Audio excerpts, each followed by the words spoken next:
Back here for part 2 of the 7 Deadly Sins of Investing with Scott Osborn here on the Wealthy Pilots podcast. Let's dive into part 2. We've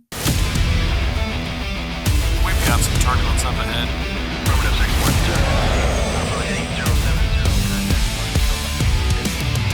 Scott, what's going on, my friend? How you doing this week? We are back for part 2 of those 7 deadly investing sins, and we got the 3 probably most common ones coming up right here that we're all guilty of. So how you doing? You doing all right?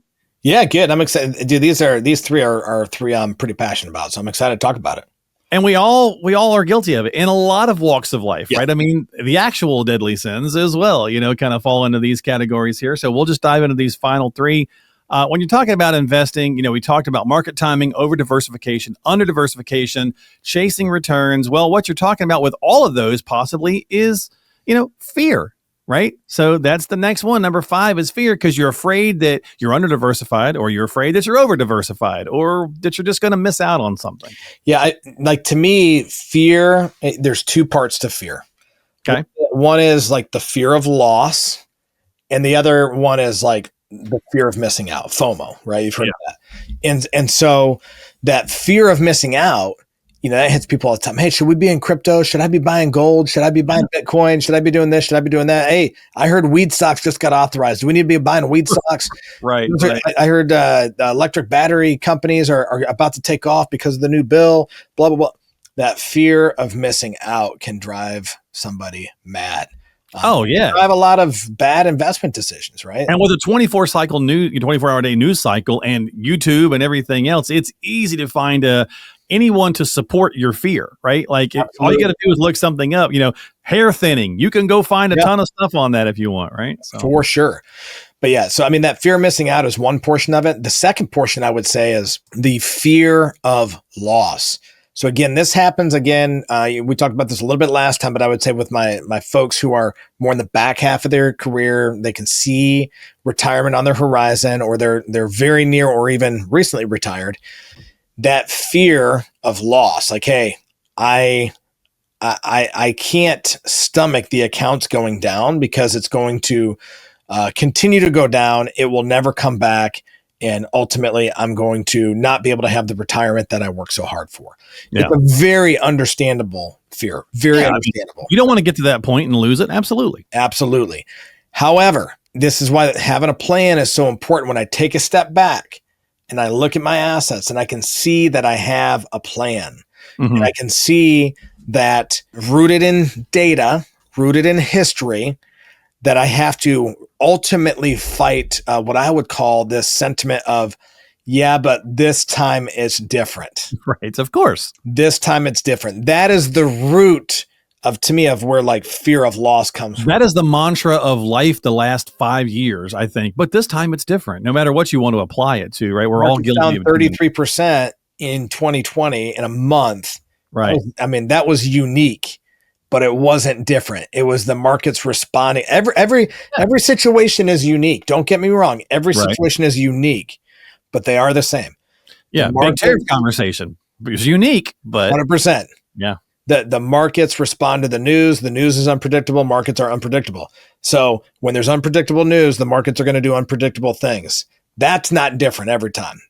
Each one is unique, but it's not different. So, understanding and being able to zoom out and know like, hey, this is uncomfortable, but I don't have to let fear cause me to make bad decisions like cashing out and going all to cash, abandoning my plan. Most people, when they succumb to fear, it's at the worst possible moment.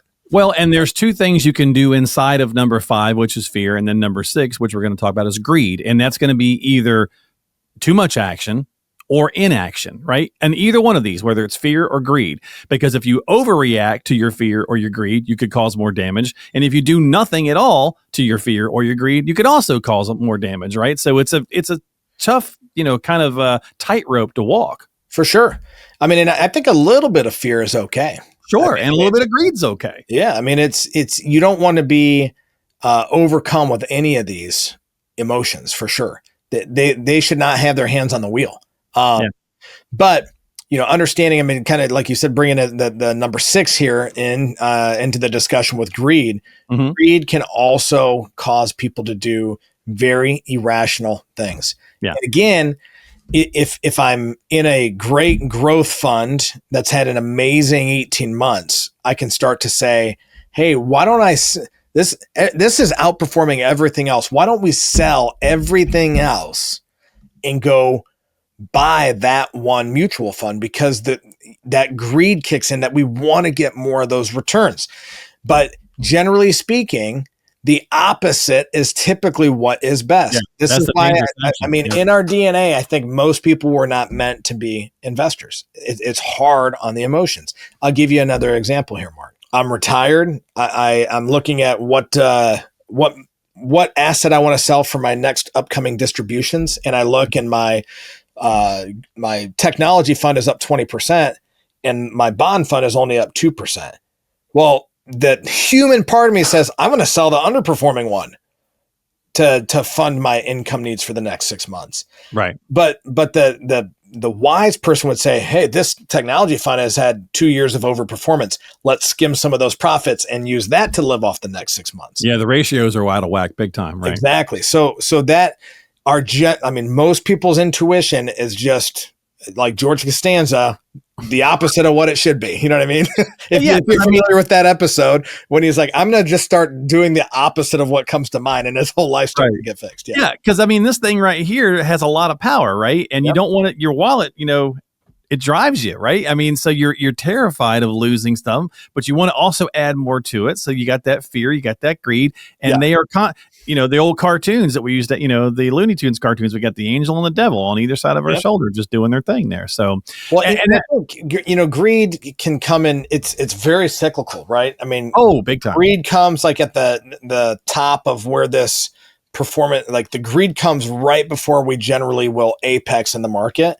We're at those highs. Goes down. People are jumping in right now because we're at highs. They're like, oh, I want to get on. I want to get in on this. Right? I don't want to miss out on this. We'll miss out on it. Yeah. That greed is like directly correlated to that fear of missing out. Right. And, in that greed will manifest itself in some of those other things.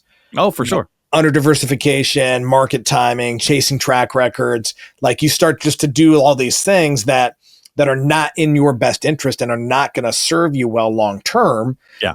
Because you're trying to manufacture results versus trust the process and have a long-term perspective and be disciplined. And so that kind of feeds into our last one here on what I'll call is impatience. It absolutely does, right? Because to our point with those other things, if the market has taken a huge dive, or we're having a tariff drop back in April, right? What are you doing? Hey, I'm too impatient to wait to see what happens. Got to get me out of here, right? Yeah. Well, now it's climbing like crazy, and you're like, I am too impatient to sit on the sidelines. Get me in here, right? Yes. So, and it's feeding those fears and greeds. Well, even if you look back at some of the communication we sent out in Q1, you were like, hey, even if this does trigger some sort of recession, we need to be patient and stick that out. I'm telling you. Yeah. But it's also like, hey, I'm not, great at predicting what the market's going to do day to day. I don't think anybody is. I'm not great at predicting what the economy is going to do. Right. Nobody is.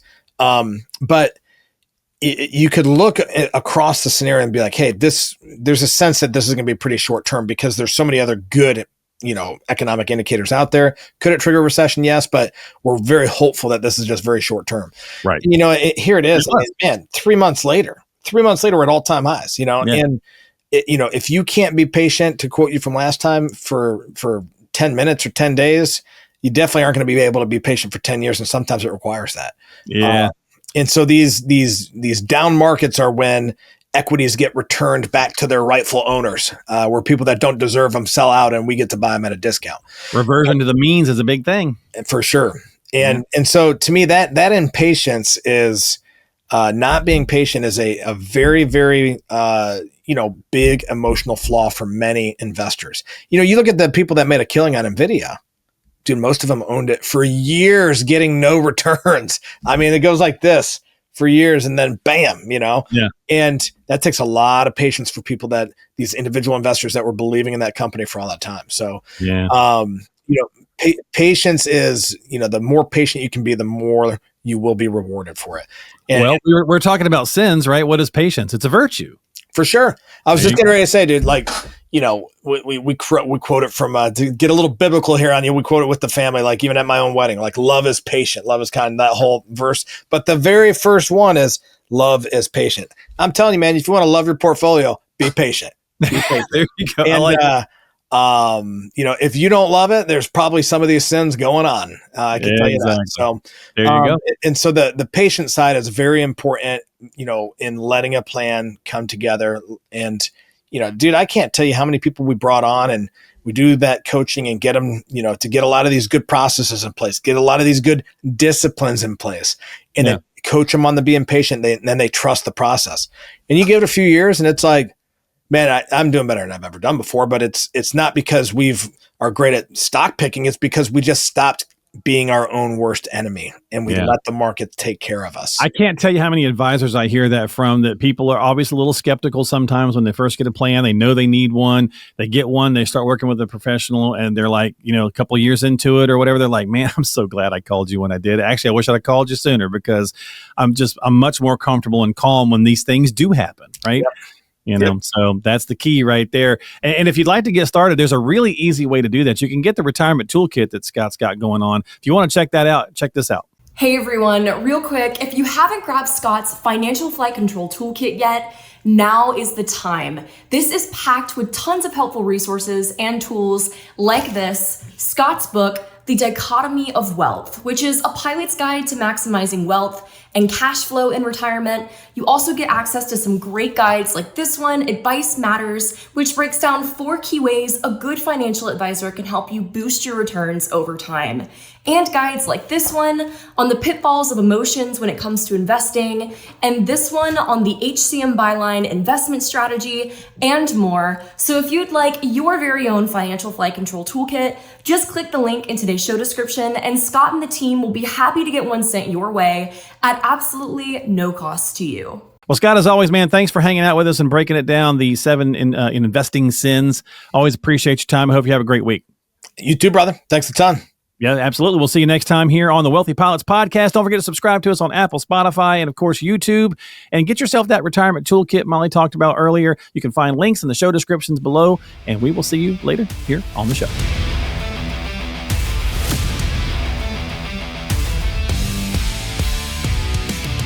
Information is for illustrative purposes only and does not constitute tax, investment, or legal advice. Always consult with a qualified investment, legal, or tax professional before taking any action.